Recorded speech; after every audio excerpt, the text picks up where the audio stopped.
So in this scenario, we're going to look at a large brown dwarf, about 150 Jupiter masses, as it enters the solar system from outside the solar system, but closer to on the plane with the planets. See the brown dwarf over here? So it's going to enter the solar system from this direction. And this is going to take some time to do because it's so far out. If we actually look at it, we can see that it's way out there, past the orbit of Pluto. And I did that on purpose so that you could see how long it takes for an object that size to reach the inner solar system, traveling at typical or maybe slightly faster than typical velocities.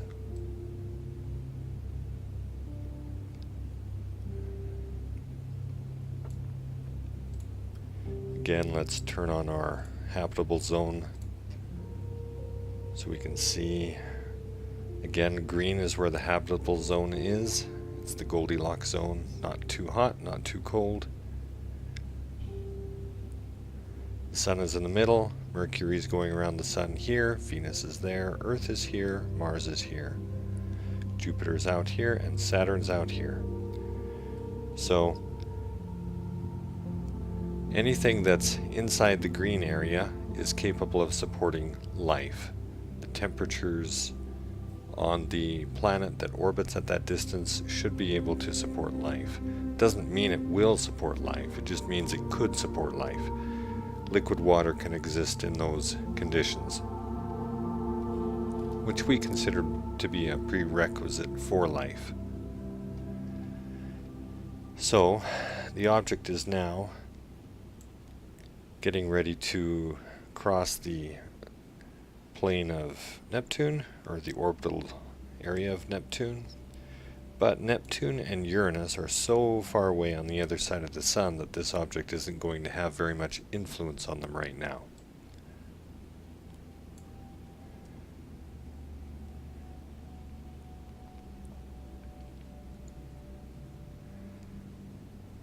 One of the things about Newtonian mechanics simulators is that they're more accurate the slower the time step is that you use in the integrations.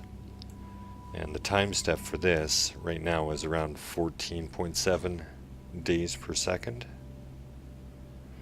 So far we're into the simulation about 6 years.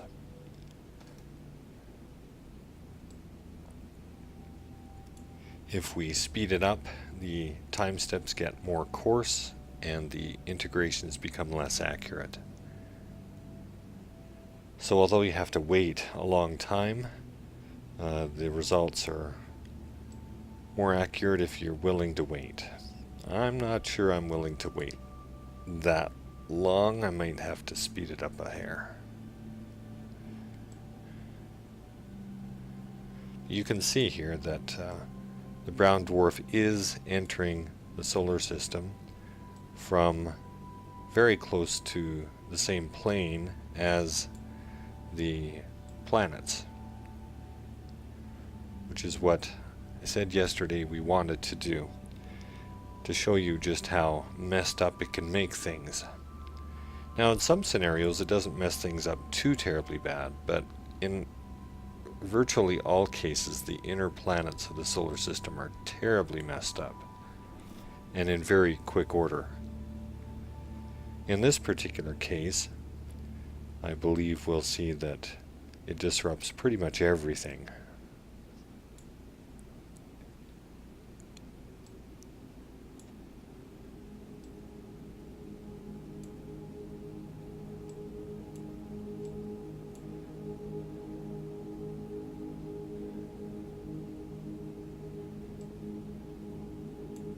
So let's speed this up just a hair.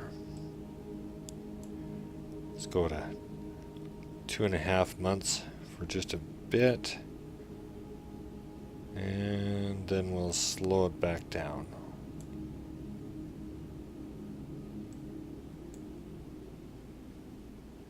little faster than that.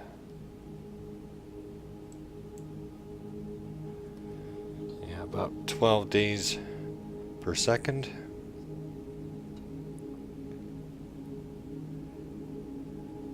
It's 13 years now. So part of the problem with these people who believe in Niburu or brown dwarfs entering the solar system, or that they already exist in the solar system and are orbiting around, they don't understand how disruptive those gravitational forces are on our solar system.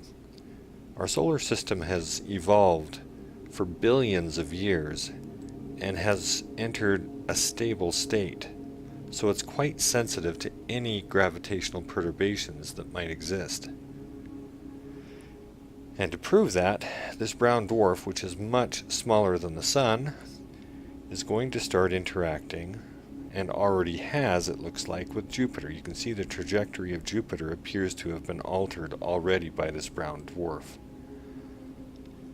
And it looks like they're going to get quite close together.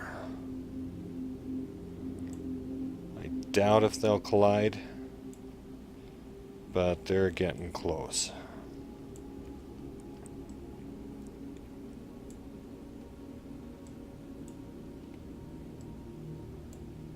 Yeah, see how it's bending Jupiter? It's radically changed the orbit of Jupiter because the brown dwarf is much more massive than Jupiter. Look at that. It's caused Jupiter to go almost vertical. And now it's entering the inner solar system. Let's slow it down just a little more.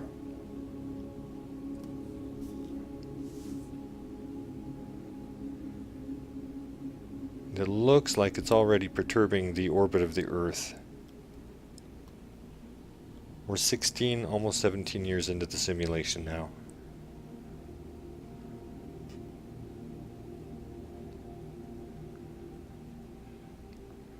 Venus is going to get hit hard, it looks like.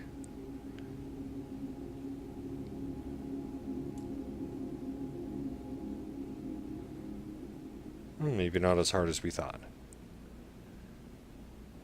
The Earth is definitely getting pulled out. Oh, it has affected Venus. And Mercury is changing its orbit quite radically as well. And Mars? Oh, poor Mars.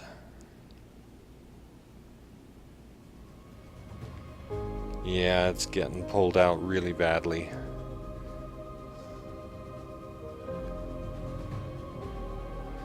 Look at the orbit of Earth now. It's getting pulled out away from the habitable zone. Let's keep an eye on it and just look at the temperature of the climate here. It was plus 15 degrees Celsius, and now it's dropping 10 degrees. It's entering the outer edge of the habitable zone. Temperatures will drop rapidly now. And Jupiter has gone vertical. Mars has gone south. And the brown dwarf is on its way back out. But look at the Earth. Surface temperatures approaching 0. You can see it starting to ice up here. Again, the simulation of the climate is undoubtedly not accurate, but it gives a rough idea.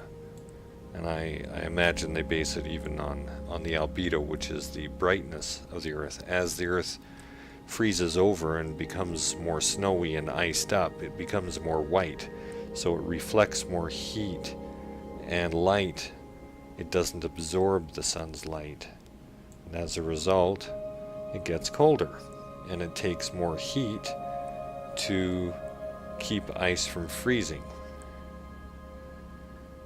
And in this case, once you enter the outer area here, it's very difficult to obtain enough heat from the sun to keep it from freezing right up. We're at -10 for the average surface temperature of the Earth. So basically all the trees and plants and things that produce photosynthesis would be dead.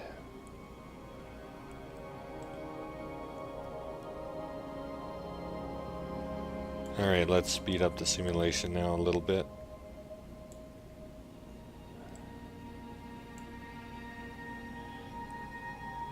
And see what happens. So the temperature of the Earth is -50. It's now 21 years into the simulation.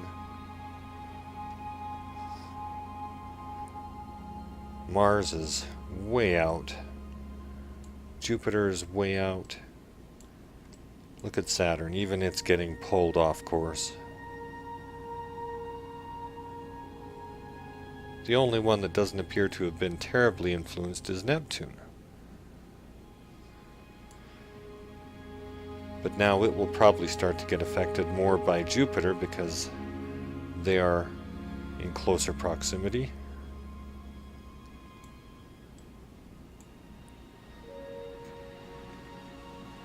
Mars, I think, has been ejected from the solar system. It's basically gone. Saturn has also changed its orbit, and so has Uranus now.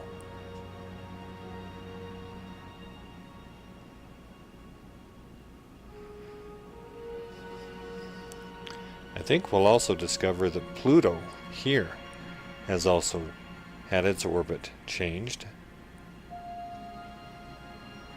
But we'll see.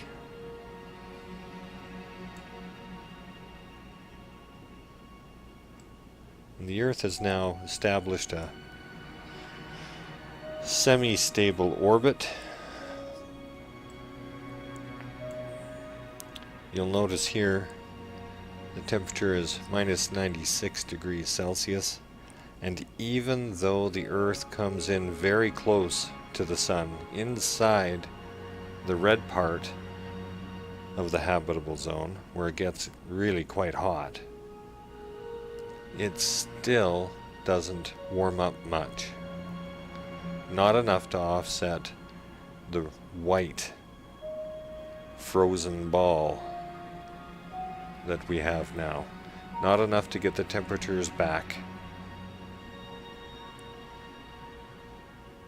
to 0 Celsius where water freezes. And now it cools down again.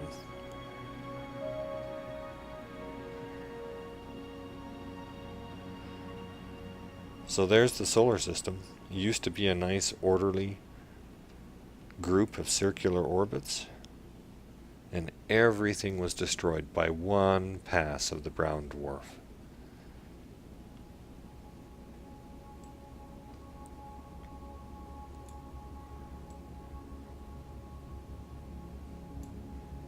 So how can we tell that these people who are proclaiming that Niburu has been seen? Well, I'll tell you something. If you can see Niburu, it's too bloody close and should be producing tremendous damage to the orbits of all the planets, to the point that everything would be haywire. The stars wouldn't be in the right location. Everything would be crazy. And that hasn't happened. And we know that hasn't happened because we can still shoot spacecraft into space and guide them to objects without any problem.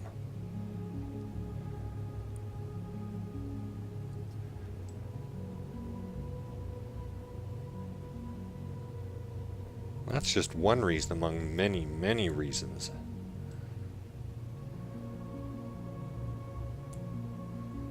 So, we don't have to worry. These doomsdayers who like to scare people, you know, Bible-thumping people who... I don't really have a problem with the Bible-thumping part. It's the part where you scare people into believing something that isn't true that I have a problem with. And there's a bunch of people on the internet like that.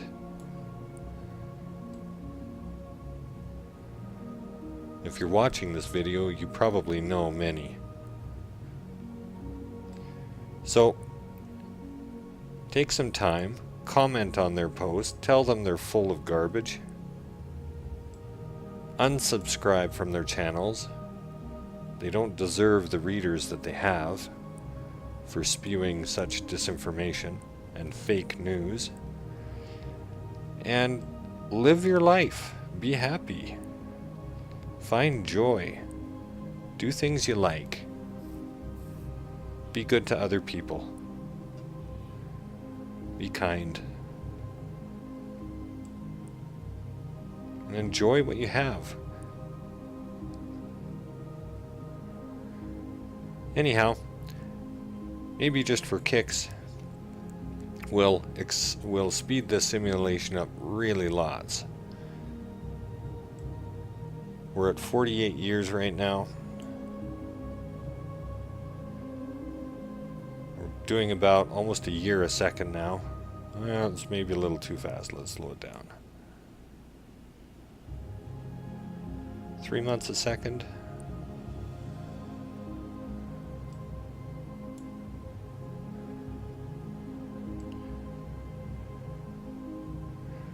Particularly interested in what these outer planets will do. Look, there's Pluto. Oops. See, there's Pluto right there. It's not supposed to be there.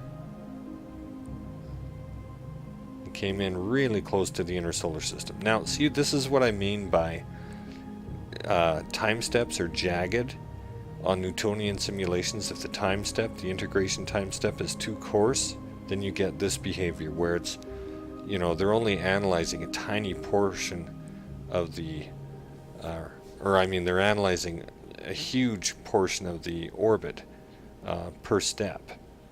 It's too coarse to be terribly accurate, except perhaps for the planets that are further out. So really the only purpose for speeding it up like this is to get a better idea of what happens to the outer planets. The inner planets, they're not going to be modeled very accurately because of that coarse time step.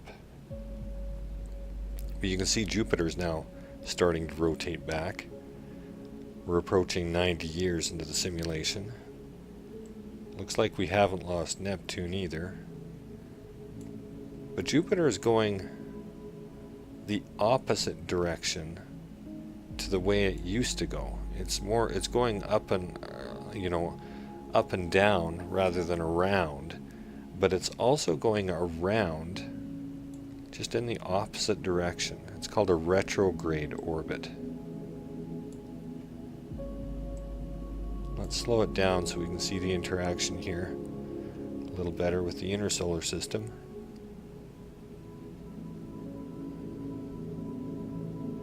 So when it comes close like that, it has a higher probability of affecting the inner planets. Looks like the Earth's temperature is stabilized right around 100 degrees minus.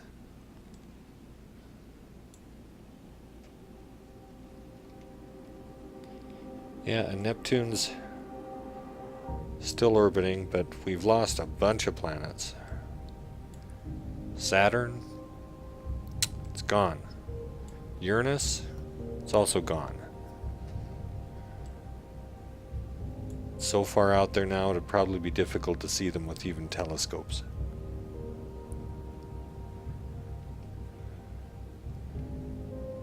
They're way out there. You'd be able to see them still, but we probably wouldn't have too many functioning spacecraft and probably wouldn't have any living humans on the surface to really care.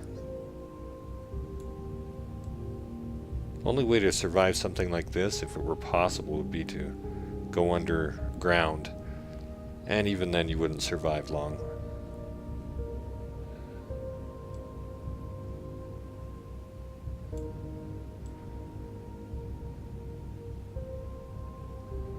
But in the months leading up to that brown dwarf entering the solar system, it would have been quite a show.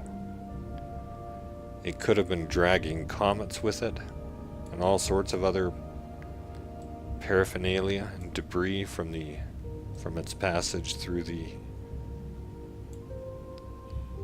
outer solar system. We're at 132 years now. Let's speed it up one more time. See if we can get Jupiter to come back.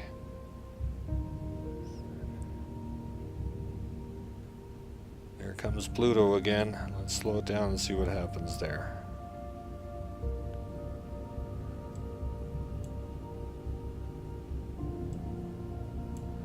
Let's see how close it gets.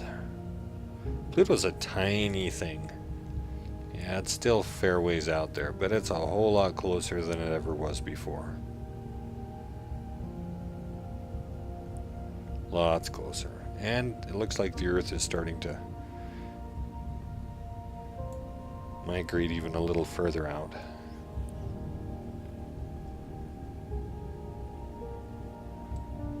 Once the orbit of a planet changes, it's very difficult to ever get it back to the way it was.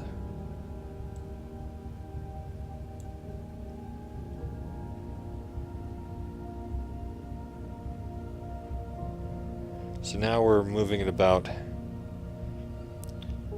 1.2 years per second, approaching 185 years. It takes a long time for Jupiter to complete one orbit now.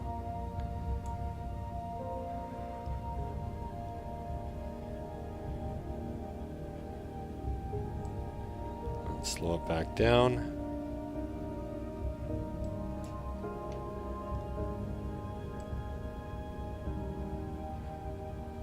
Remarkably, Neptune appears to be in an orbit that's still fairly circular. At least it hasn't been altered it hasn't been ejected from the plane of its prior orbit too much. And here comes Jupiter up from the bottom. This time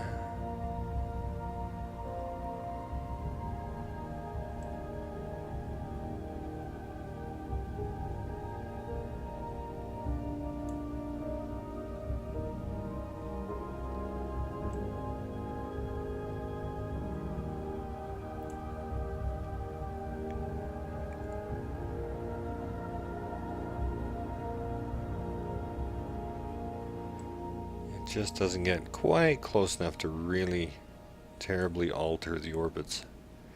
But you can bet it did a little bit.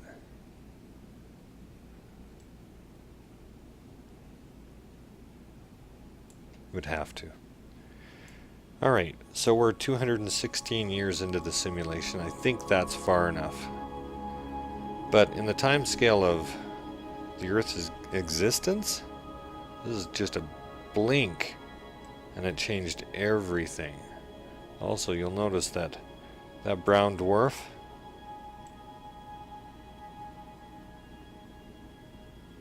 oh, I thought it had started to come back in, but no, it looks like it's heading out permanently. So Mars is also headed out permanently. We lost Mars. It's gone. For at least a very, very long time.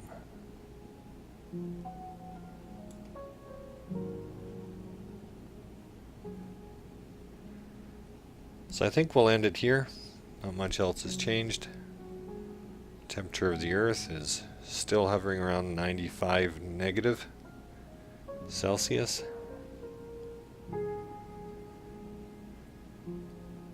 But this gives you a pretty good idea